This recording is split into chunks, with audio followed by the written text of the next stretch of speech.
दिल्ली में चुनावी सरगर्मियां जैसे जैसे तेज हो रही हैं, बीजेपी कोई मौका नहीं छोड़ रही कि किस तरह कौन से दांव पेच लेकर चुनाव में उतरा जाए। इसी को लेकर आज दिल्ली बीजेपी में दिल्ली के राष्ट्रीय अध्यक्ष अमित शाह पहुंचे, कार्य समिति की बैठक को संबोधित करा, जिसमें सभी बीजेपी से कार्यकर्ता से जुड़े सभी कार्यकर्ता इस बैठक में मौजूद रहे।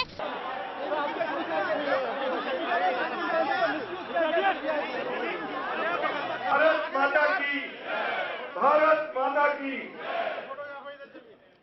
भारतीय जनता पार्टी, भारतीय जनता पार्टी, भारत राष्ट्रीय अध्यक्ष जी का और स्मृति चिन्ह के साथ में सभी की शुभकामनाएं देते हुए मित्रों, 2014 का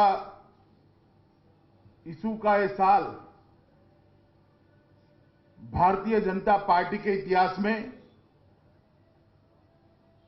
और देश के गणतंत्र के इतिहास में अविस्मरणीय साल है। और भारतीय जनता पार्टी के इतिहास में ये 2014 का साल एक विजय वर्ष के रूप में हमेशा स्वर्ण अक्षरों से लिखा जाएगा,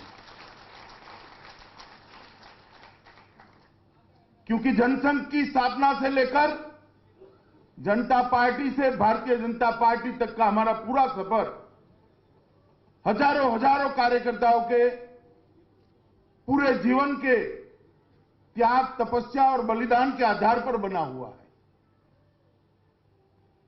ये कोई फूलों की सेज का सफर नहीं है,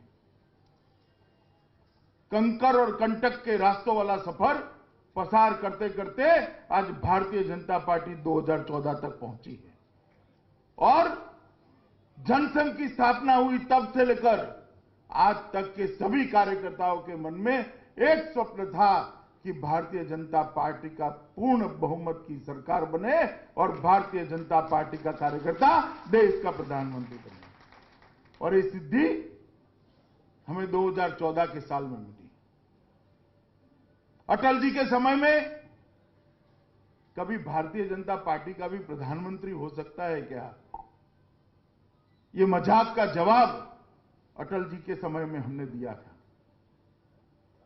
मगर उस वक्त भी एक मिलीजुली सरकार थी। इस बार मोदी जी के नेतृत्व में, राजनाथ जी के नेतृत्व में 2014 के चुनाव के अंदर भारतीय जनता पार्टी के कार्यकर्ताओं ने भारत की जनता का 100% दिल जीतकर एक पूर्ण बहुमत की सरकार बनाई है और वो अच्छे से काम कर रही है। आगामी चुनाव हम सबके लिए कितना महत्वपूर्ण है। भारतीय जनता पार्टी की केंद्र सरकार ने किस प्रकार से दिल्ली की जनता को गुड गवर्नेंस देने के लिए, दिल्ली की जनता को सहूलियत देने के लिए, दिल्ली की जनता को हर प्रकार से हर क्षेत्र में सुविधाएं देने के लिए जिस प्रकार की पहल की है, उसके लिए जो प्रयास हुए हैं वो बहुत प्रशंसनीय है। और साथ ही साथ अमित शाह ने यहां तक कह डाला कि जिस तरह से 2014 में हरियाणा और महाराष्ट्र में और जम्मू कश्मीर में और झारखंड में जीत हासिल की थी, उसी को दिल्ली के चुनाव में 2015 में उसी तर्ज पर दोहराया जाएगा। ऐसे में हम ये कह सकते हैं कि कहीं ना कहीं अब बीजेपी जो है एक नया दांव खेल रही है, चाहे वो कार्यकर्ताओं को संबोधित करके क्यों ना खेला जाए। जहां बात अगर चुनावों की आती है तो बीजेपी कोई मौका नहीं छोड़ रही कि किस तरह चुनाव में नए दांव पेच लेकर उतरा जाए। ऐसे में देखना ये होगा कि बीजेपी का ये दांव पेच आने वाले चुनावों में कितना काम होता है।